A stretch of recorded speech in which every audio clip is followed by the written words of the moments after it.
Hello! Naisip mo na ba, ano kaya yung pinaka-the best na regalong pwedeng matanggap ng isang tao?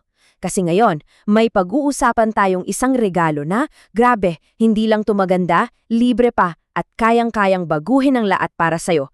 Tara, simulan na natin! Okay, maging totoo tayo sa isa't isa.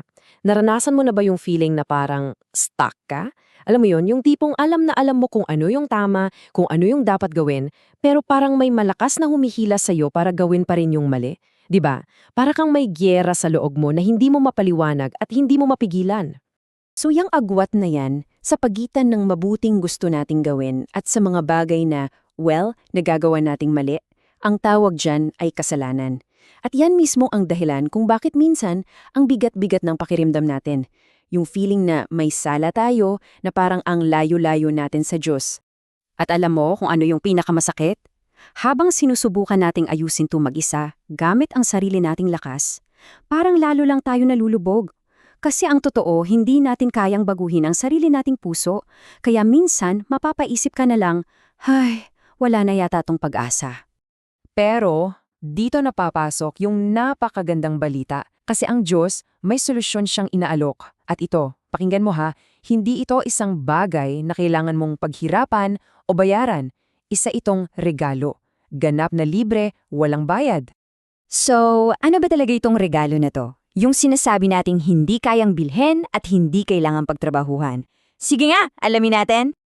Okay, so etong regalo, isipin mo na lang na may dalawang napakahalagang bahagi. Yung una, ito yung kompletong kapatawaran. Imagine, lahat ng mali mong nagawa, burado. As in, wala na. Tapos, yung pangalawa, bibigyan kanya ng isang bago-bagong puso at isang bagong espiritu. So hindi lang ito pagpapatawad, isa itong total makeover mula sa loob. Grabe, pakinggan mo tong pangako na to. Perfectong description eh. Sabi, kahit daw yung mga kasalanan natin ay kasing pula ng dugo, gagawin niyang puti, kasing puti ng snow. Isipin mo yun, kahit gaano kadumi, kahit gaano kasama, kaya niyang linisin ng ganun-ganun na lang, ganun kalinis, ganun katotal. Okay. Ang ganda ng regalo, no? Pero eto na yung pinaka-importanteng tanong. Paano ba natin ito tatanggapin? Paano mo ito makukuha? Well, may isang kwento sa Biblia na perfect example kung paano to ginagawa.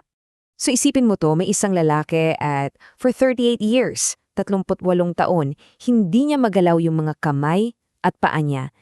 Imagine that, completely helpless. Umaasa lang siya sa tulong ng iba para mabuhay. Tapos, isang araw, dumating si Jesus. Tumingin sa kanya at sinabi, "Tumayo ka, buhatin mo yung higaan mo at lumakad ka."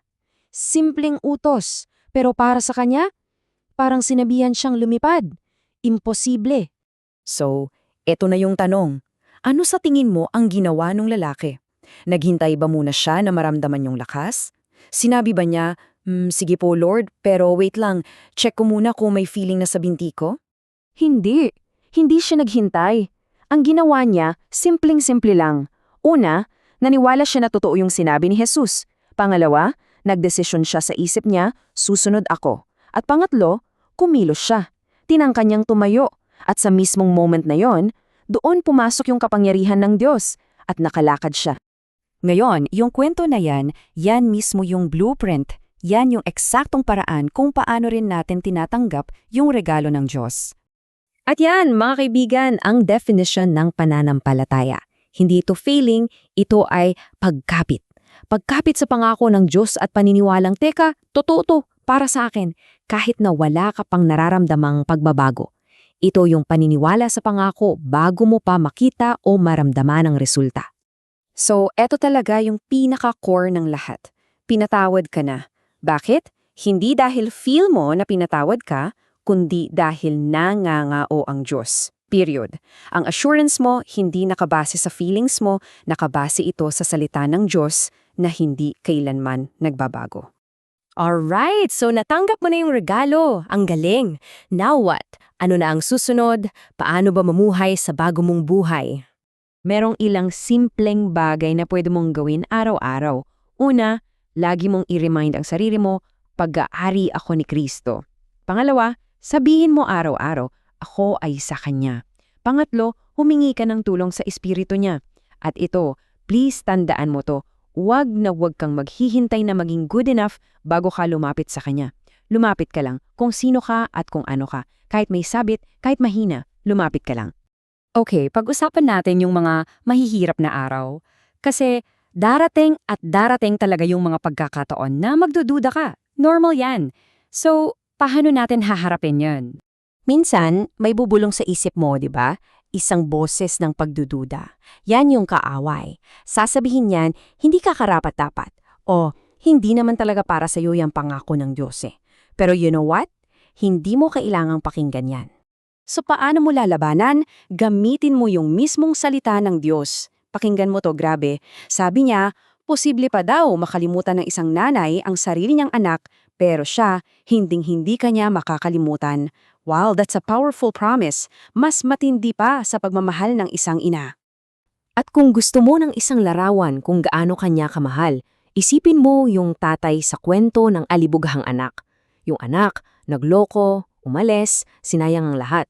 Pero nung pauwi na siya, nakita pa lang siya ng tatay niya mula sa malayo. Anong ginawa ng tatay? Tumakbo siya. Tumakbo para salubungin yung anak niya. Ganyan ang puso ng Diyos para sa'yo. Ganyan siya kasabik na tanggapin ka. Kaya ngayon, eto na. Ang regalong ito ng kapatawaran, ng kapayapaan, ng isang bagong simula nakaalok sa'yo. Ngayon. Ang tanong na lang, aabutin mo ba?